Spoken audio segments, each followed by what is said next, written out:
Olá, vamos seguir as aulas de neuropsicologia. Ainda a gente está falando do básico, né? De algumas informações muito importantes para o entendimento dos processos neuropsicológicos que nós vamos estudar na Neuropsicologia Básica 1, que se refere à primeira parte do livro Fundamentos de Neuropsicologia do Luria. Como eu havia falado antes, por volta da década de 80, foi feita uma descoberta muito interessante. Arturo Alves Builha, um pesquisador mexicano, estudava canários e reprodução em canários. Ele percebeu que os canários eles ficavam sem cantar no período interreprodução. Ora, para cantar, os canários necessitam de neurônios no córtex motor deles. Então, para eles pararem de cantar, será que eles perderam esse neurônio? Ou esses neurônios? Né? Essa foi a hipótese dele. Então, o que ele fez? Ele sacrificou vários canários, né, os machos, tanto na época da reprodução quanto na época interreprodução. O que ele observou? Que os neurônios associados ao canto, eles não existiam na época interacasalamento, ou do espaço entre os acasalamentos. Ora, a conclusão para isso era que esses neurônios eles desapareciam. E na época do acasalamento, algum estímulo fazia com que esses neurônios voltassem a se produzir, a serem produzidos. E isso foi uma descoberta muito importante, porque novos neurônios podem ser produzidos no sistema neural adulto de vertebrados. Então ele se mudou para a Universidade de Nova York e depois para a Universidade de São Francisco, e junto com uns pesquisadores americanos, eles começaram a estudar para ver o que estava acontecendo, quais células produziam esses novos neurônios. E foi descoberto que essa produção era na região subventricular, ou seja, abaixo dos ventrículos. Então esse aqui, olha, são os ventrículos laterais, esse aqui é o terceiro ventrículo, e essa região aqui é a região subventricular. E também acontecia essa produção, olha, nas células próximas do hipocampo, na região abaixo do ventrículo, do terceiro ventrículo. Esses neurônios, então, eram produzidos por células-tronco neurais. A hipótese é que elas formavam na divisão uma célula-tronco neural e uma célula precursora. Dessas células precursoras, elas produziam astrócitos, oligodendrócitos e neurônios, e parte delas morriam.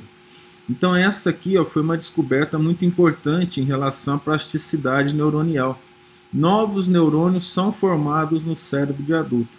Depois de ter sido feito o estudo em aves, foi feito em ratos e também o mesmo processo foi evidenciado, e também no sistema neural de humanos, utilizando para isso ressonância magnética. Inclusive tem estudos de um pesquisador chamado Marim Padilla, também mexicano, em que ele demonstra as alterações de migração celular por efeito do álcool em fetos humanos, e também a produção de neurônios em cérebros que passaram por lesões também humanos. Aqui são imagens de um trabalho que nós fizemos, que eu citei lá anteriormente, na época da faculdade, em que esses pontinhos pretos aqui são as miosinas 5, né? A seta em branco indica que elas estão localizadas na membrana plasmática, as setas escuras que estão localizadas no citoplasma dos axônios e dendritos. Aqui uma imagem de rara beleza, onde duas miosinas marcadas, entre elas tem uma estrutura, né, que tem as características e o tamanho de uma actina. Como nós falamos, qual foi a importância desse trabalho, né, que ele foi publicado em 2004, né, que nessa época, quando você evidenciava, né, essas proteínas motoras ligadas ao neurônio, como a miosina 5, você tinha uma evidência indireta da plasticidade neuronal. O que é a plasticidade neuronal? É a capacidade de modificação molecular, citológica, histológica do sistema neural adulto. Aqui foi o trabalho bioquímico em que essa miosina 5 foi isolada. Ela foi descoberta inicialmente por um pesquisador americano trabalhando na USP de Ribeirão chamado Roy Larson. Estudos sobre a plasticidade neuronial também foram feitos com recursos financeiros abundantes, como esses feitos em primatas, que é bem interessante. O que eles fizeram foi cortar o nervo da mão do primata, fazendo uma cirurgia.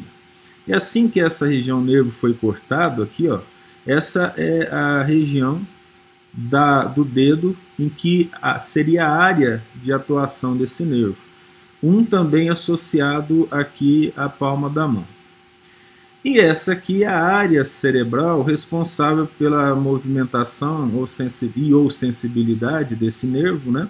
Porque os nervos normalmente são mistos, e aqui da palma da mão, né? No córtex desse primata. 22 dias depois do corte, depois da lesão, a área de atuação do coto do nervo, né, em que ele se espalhou para tentar chegar aonde estava antes, aumentou bastante. Também aconteceu na palma da mão. E vocês vão verificar que o córtex, as áreas do córtex, tentando associar as funções motoras e sensitivas dessa região do nervo do dedo, elas aumentaram. Assim também em relação à palma da mão. Isso aqui mostra que quando ocorre uma lesão de um nervo, ele não consegue chegar ao seu estado inicial. No entanto, ele tende a suprir isso, né, o organismo, aumentando a área de atuação, como nós podemos ver, evidentemente também procurando a ajuda de outras áreas no córtex cerebral. Então já não dá para ser mais específico, a tendência então é tentar ser menos específico e aumentar a área, para ver se a função inicial poderia ser restaurada, né? Essa é uma hipótese. Aqui, como nós havíamos falado sobre a glia, nós vamos ver aqui embaixo, e aqui um estímulo feito em dendritos, em neurônios que estão em cultura de célula. Essa área do dendrito foi continuamente estimulada e fotografada. O que se pôde observar? No início você não tinha essa ramificação aqui, tá vendo? Então ela começou a aumentar a ramificação, que significa aumentou a área de contato com o ambiente. Essa daqui então passou a existir também, antes não existia. E essa área foi aumentada. Essa então passou a existir também. O que acontece quando se estimula uma região específica de um neurônio? A tendência é aumentar a área. Aumentando essa área, existe uma tendência de aumentar o número de sinapses pelo aumento do número de espículas dendríticas. Então isso demonstra que quando o neurônio é estimulado constantemente, ele aumenta a sua capacidade de trabalho, aumentando a sua capacidade de conexão, logo aumentando a inteligência. Antes da década de 80 acreditava-se no QI, coeficiente intelectual, e que ele era fixo, ele era genético, a pessoa não poderia ficar mais inteligente. Hoje sabe-se que não é verdade. A pessoa que se esforça, que estuda durante muito tempo, desde cedo, ela aumenta muito as conexões neuroniais e ela tende a aumentar a sua capacidade intelectual. Interessantemente, diferente dos músculos, das articulações, quanto mais se trabalha, né, mais cansado, mais envelhecido ele fica. Então, por exemplo, um jogador de futebol que tenha 35 anos, as articulações dele são articulações que já sofreram muitas lesões e deve ter aí, hipoteticamente, uma idade de 60 anos. Mas o indivíduo que estuda desde novo, quando ele chega a 35 anos, por exemplo, o cérebro dele está mais novo do que aquele indivíduo da mesma idade que não estudou ou que não teve leitura, né, constante durante a vida. Ou seja, Os neurônios tendem a envelhecer quando são pouco usados e tendem a rejuvenescer ou manter a sua juventude quando são muito usados. Aqui é o que acontece com a glia, que isso é bem interessante, né? A estimulação de neurônios, como se pode ver, e logo depois que eles são estimulados, a partir desse quadro B, a glia se estimula depois. Então isso levou à crença, eu já havia comentado antes, agora de modo mais específico, de que elas seriam responsáveis por manutenção da memória. Nós não sabemos um local específico de memória, porque parece que todo o sistema neural tem a sua estrutura de memória. Mas nós sabemos que ela é desde molecular até histológica.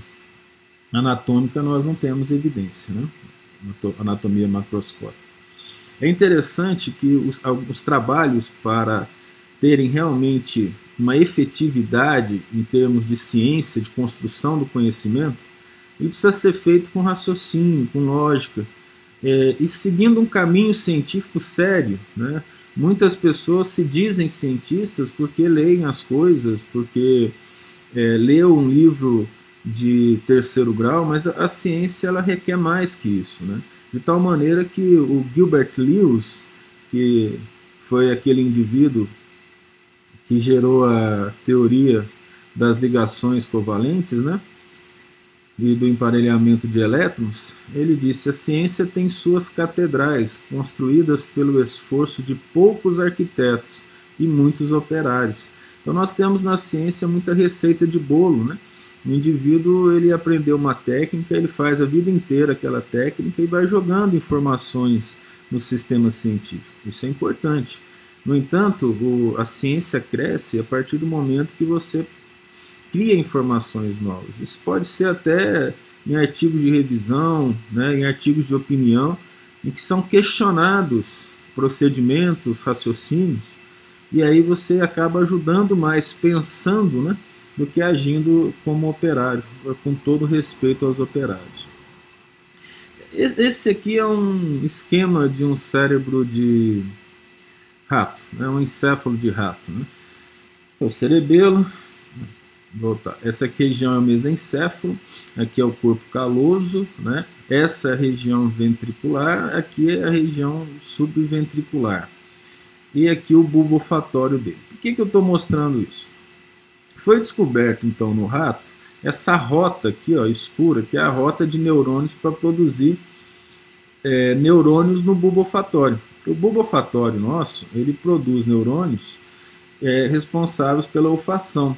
Só que esses neurônios, devido à constante respiração, a suar o nariz e assim por diante, eles vão morrendo.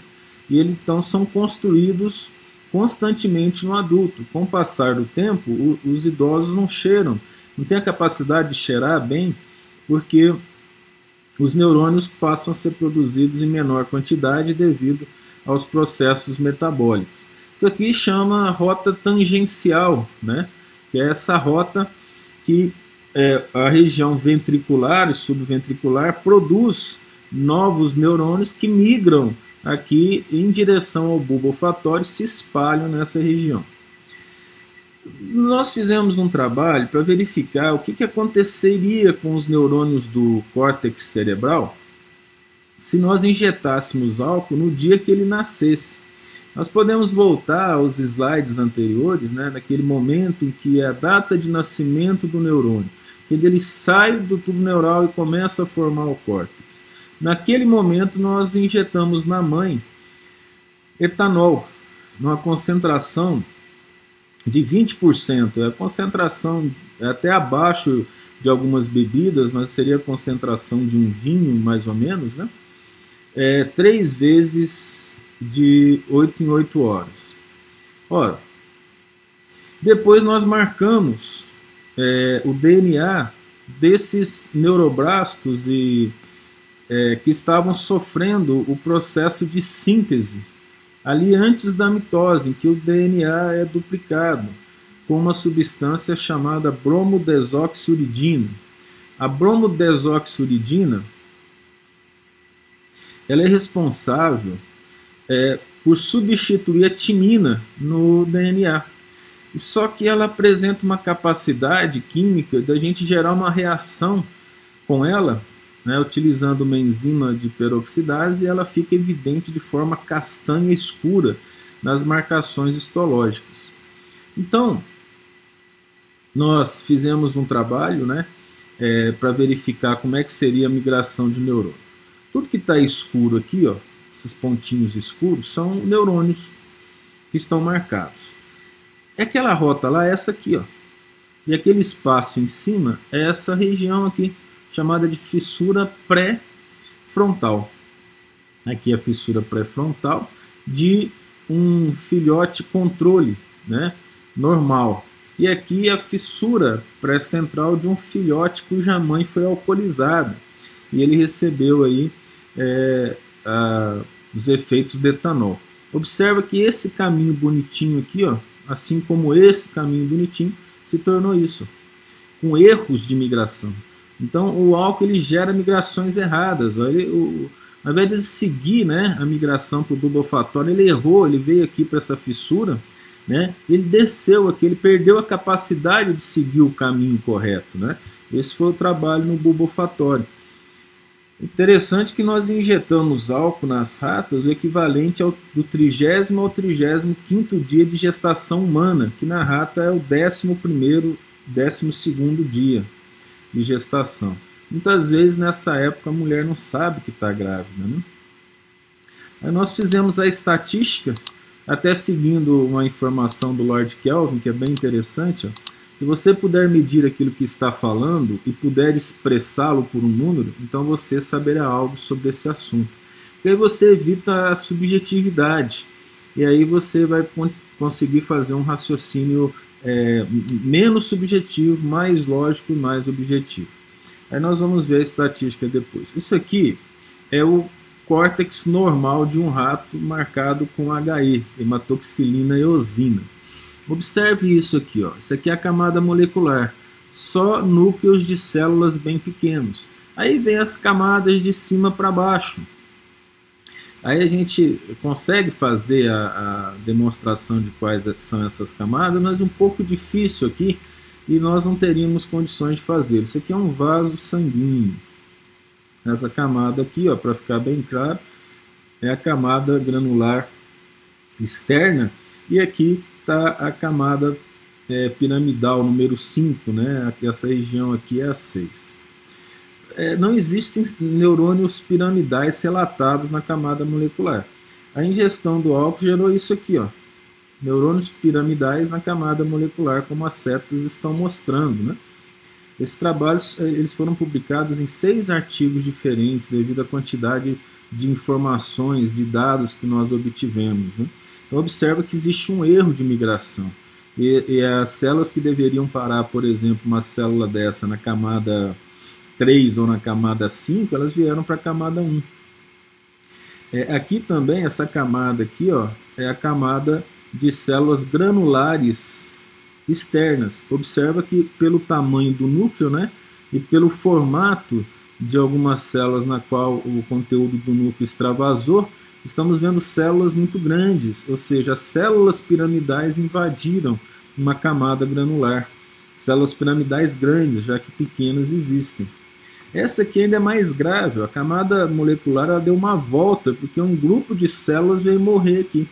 Para aquelas pessoas que compreendem mais, esses núcleos pequenininhos em relação a esses, ó, são núcleos que estão sofrendo, de células que estão sofrendo apoptose, né? E essa região toda aqui está sofrendo apoptose, ou seja, nós não sabemos aonde esse grupo de células deveria parar, mas nós sabemos que não é aqui. Tanto é que a camada molecular acabou dando um desvio, né? Porque ela costuma seguir, normalmente ela segue aqui, olha, a rota da pia mater, encostada nela. Aqui também um grupo grave de neurônios, né, na camada molecular, como se pode ver aqui, isso é chamado grupo heterotópico. A heterotopia é um grupo de células fora da sua região normal, né? E a ectopia são células fora da sua região normal. Então isso aqui são células ectópicas. Isso aqui é um grupo heterotópico. Aqui também, observa, a camada molecular ela foi desfeita, né? E esses animais foram sacrificados, eles estavam vivos. Então, uma pergunta que resta é saber como seria o cérebro deles, por exemplo, depois de um certo tempo, e nós não tivemos condições de continuar esse trabalho. Aqui você vai observar que a camada molecular foi lesada, né, como se pode perceber. As camadas profundas ficaram despopuladas e as camadas superficiais superpopulosas, né? E a camada molecular invadida por grupos celulares. Então o álcool ele atrapalha a migração das células neurais, gerando grupos heterotópicos cujas consequências nós não verificamos. Então ainda tem bastante trabalho para fazer aí. Aqui novamente uma outra estrutura mostrando a camada molecular sendo desviada por um grupo de células heterotópicos em local errado. Observa que interessante isso aqui, ó. Tem grande quantidade de neurônios e de glia nessa região da camada granular externa e uma despopulação aqui embaixo. As células, como elas perdem a capacidade de saber onde elas têm que ficar, elas acabam migrando para morrerem ali perto da pia mater, e os neurônios das camadas mais profundas acabam não ficando. Aqui é uma estrutura de camada molecular, e tem uma teoria que fala que as células que perdem a sua capacidade de ficar no lugar certo, elas vão migrando para morrer na pia mater, né? E a gente conseguiu, depois de muito estudo, né, verificar aqui, ó, um grupo de núcleos seguindo um caminho de morte, vamos dizer assim, né? Eles foram morrer lá na pia mater. Isso aqui não é uma foto sequenciada, não. São vários neurônios ou glias diferentes, nós não conseguimos separar um do outro.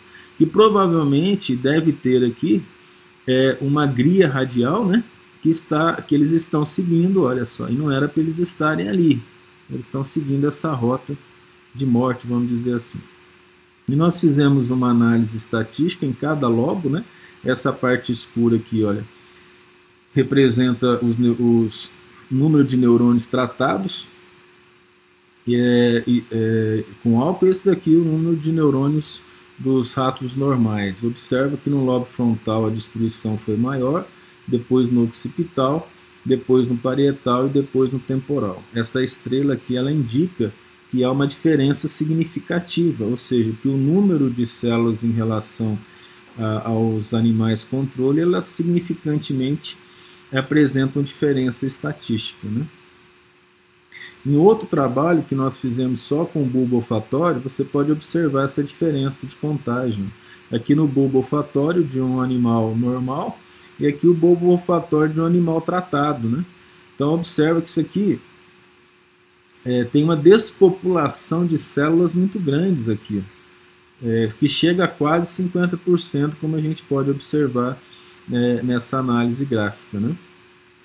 Bem, apenas algumas ideias de pesquisa ali em cima e que podem ser continuadas. Isso aqui também é importante para o entendimento dos processos neuropsicológicos, que são os circuitos neuronais, né? Esse circuito é um circuito divergente, isso aqui é um circuito convergente. Ora, essa conversão aqui tem a ver com o circuito motor e essa aqui com o circuito sensitivo. Então, uma informação ela é absorvida do ambiente, né, por um neurônio sensitivo ou aferente. Essa informação então é mandada para o córtex cerebral, que espalha essa informação para todo o córtex para poder buscar várias outras informações e associá-las. Elas se juntam todas e chegam ao neurônio motor, que vai levar essa informação de resposta para o corpo, né? Isso é muito importante, porque digamos que isso aqui não seja apenas sensitivo, mas que seja uma estrutura neuronal de aprendizado, né? Essa que nós estamos vendo aqui. Então imagine que você esteja trabalhando numa determinada área, você está usando só esses dois neurônios aqui, ó, um na frente do outro, né? Aí quando você começa a trabalhar muito, você precisa que esses neurônios se sobrecarreguem mais. Aí aumenta a quantidade de neurotransmissor, como nós vimos anteriormente, né, nessa região. Aumentando a quantidade de neurotransmissor e super utilizando esse neurônio aqui, O que acontece? Começa a haver a necessidade de estimular esses neurônios laterais aqui. Então você passa a aumentar muito a quantidade de conexão. Isso é o que o psicólogo chama de leitor maduro. Quanto mais o indivíduo lê, mais ele consegue associar e aprender aquilo que ele está lendo como novidade. Já o leitor imaturo, que tem poucas conexões neuronais, toda leitura é difícil, ele tem dificuldade de aprender, ele tem dificuldade de memorizar, tem dificuldade de associar. Muitos alunos perguntam, né, o que eu faço para melhorar a memória? E a resposta é continuar memorizando. Em determinado momento, o seu cérebro já tem muitas conexões e lembrar das coisas acaba sendo algo natural. Ah, mas o adulto, o idoso, ele acaba tendo menos memória. Não é bem isso. Ele tem menos memória específica, mas ele guarda mais coisas. Ele costuma perder o sentido de algumas palavras, mas ele tem na cabeça dele claramente o significado.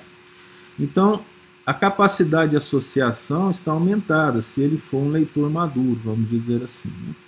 Isso aqui é um circuito reverberativo bastante importante, chamado de retroalimentação. O que ele significa, né? Na verdade, devia ter colocado uma seta aqui, ó, que esse aqui é um ramo axonal que volta, né, para o primeiro neurônio. Esse aqui estimula o segundo. O segundo manda a informação, mas o estímulo tem que parar. Aí esse aqui, essa alça reverberativa, ela inibe esse neurônio de mandar um segundo estímulo, né? Isso é bem importante, porque se os estímulos continuarem indefinidamente, vai gerar uma convulsão, né? Quando o neurônio não tem freio, a aceleração continua. E como todos os neurônios estão associados no corpo inteiro, se não houver uma parada de informação, tende a estimular todos os neurônios ao mesmo tempo. Isso não é interessante. Isso aqui é uma hipótese, né, de como que funcionaria as informações no cérebro de uma maneira bastante sucinta. Isso foi retirado lá do capítulo 4 do livro que nós mostramos no primeiro slide, né? Então, vem uma informação derivada do meio, ela chega no giro pós-central, lá nas áreas 1, 2, 3 de Brodmann, né, principalmente na camada 4, que é aquela camada chamada de granular interna, chamada de camada receptora do córtex. Dali ele passa para o giro pós-central na camada 3. A camada 3 é a camada piramidal externa. Os neurônios piramidais eles são responsáveis por emitir informações. Então eles pegam essa informação dessa região aqui, ó, e mandam para várias áreas sensitivas secundárias.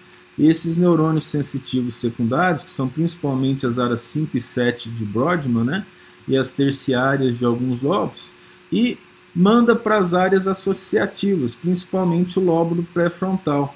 Ele então devolve essa informação e ao mesmo tempo essa área 5 e 7 manda informação para converter informação na área 6 de Brodmann, na camada 2, que é lá o chamado área motora secundária. Essa área também manda informação para o lobo pré-frontal e essa atividade fica reverberando o tanto que o indivíduo quiser.